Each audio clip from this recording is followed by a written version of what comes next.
Okay, so first question, what is homelessness? Well, I think that's again, a simple question with a hard answer. And I think that how we define or understand homelessness as a concept, an idea, a state of being, perhaps, it evolves over time, for one thing. And I think that it's not simply it's not just not an objective answer to this question in the sense of what is homelessness and have a straightforward definition. I think that you'll find that how we define homelessness is informed by the political, the cultural, the social forces at play. And so there's no one way to define it. And I think that if you actually begin to survey different documentation, whether it be Canadian government documents, the United Nations documents, or any other international organizations, the European Union documents, they'll have different ways to define homelessness. And so I think that it's hard to set one kind of idea, and that changes. I mean, if you look at, one of the things that was really made clear to me, and that people tried to really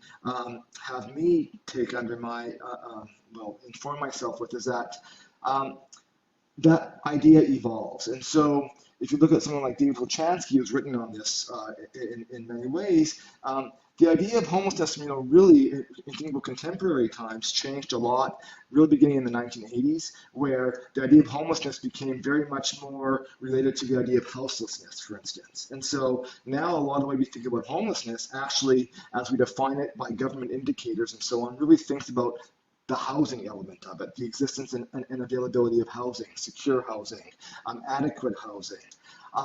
And the idea of home and what home means, the idea of networks or community affiliation might be somewhat not focused on as much as that might have been actually more focused on in earlier times, thinking about somebody who was disaffiliated from society, they were homeless in some ways, even though they had a housing. So that's changed over time. If you think about the Canadian government, and I live in Canada, so I often have to think about this, the Canadian government has established its own kind of definition that it uses in its most recent strategy, Reaching Home.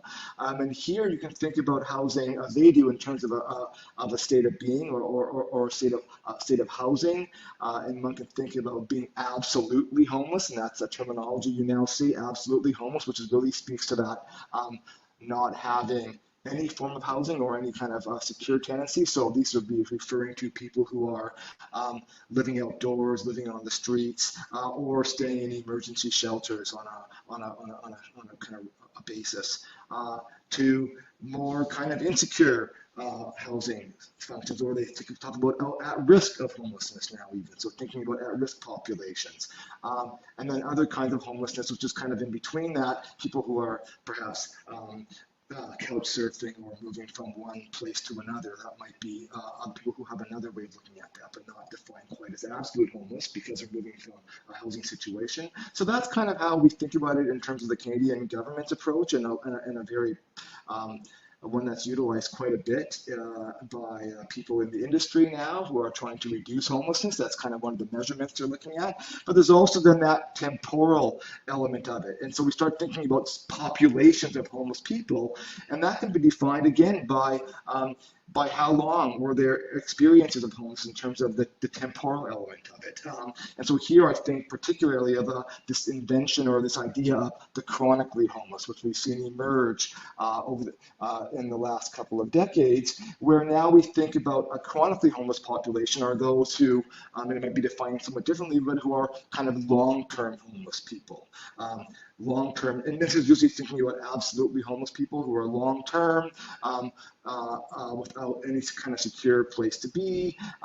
Usually it's defined within they're homeless for 6 months out of a year, or 18 months over the course of 3 years. I think the Canadian government has it in their Reaching Home strategy, or the directives of homeless directives. So there's ideas around chronicity. And so they become a target population versus people who they consider to be episodically homeless, who kind of are cycling in and out. And I think that, interesting thing about that is that does seem to kind of merge and overlap with chronically homeless. If you're episodically homeless over a 3-year period for 18 months, then, that would make you chronically homeless. And then there's also people who are just transitionally homeless, they call it, I believe is the word they use. where you're just cycling out of homelessness as a result of a particular event, and then you cycle quickly back into a housing situation. So that's it. So now by creating these different definitions, we now have target populations. And so one of the populations that's been heavily targeted, for instance, in the last 10, 15 years, are this chronically homeless population for various reasons. So that's a definition. But again, the United Nations has a different definition. The European Union uses a slightly different definition as well. And so there's different definitions. I can't provide them all here right now.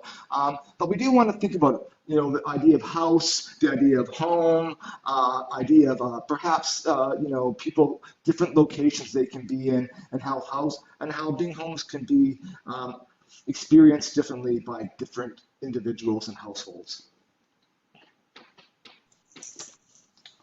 Yeah, very interesting. And I think you're absolutely right. That idea of home plays into it, that it's not just a matter of whether you have a roof over your head or whether your house, but there's a sort of connectivity in there as well.